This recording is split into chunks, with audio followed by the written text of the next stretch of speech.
العباده ايها الاحباب.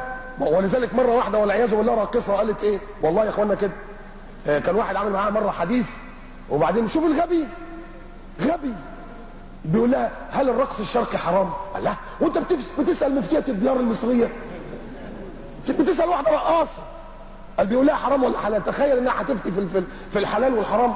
ربنا يكفيك شر الغباء. في ناس اغبياء كده. والله يقول لك واحد مره ماشي في الشارع جه على عمود كده وقعد يخبط. هو واحد بيقول له بتخبط ليه؟ مفيش حد هنا. قال له والله بس النور منور، غريبه قوي. وبيخبط على مين؟ فده اخر رايح يقول لها ايه؟ هل الرقص الشرقي حرام؟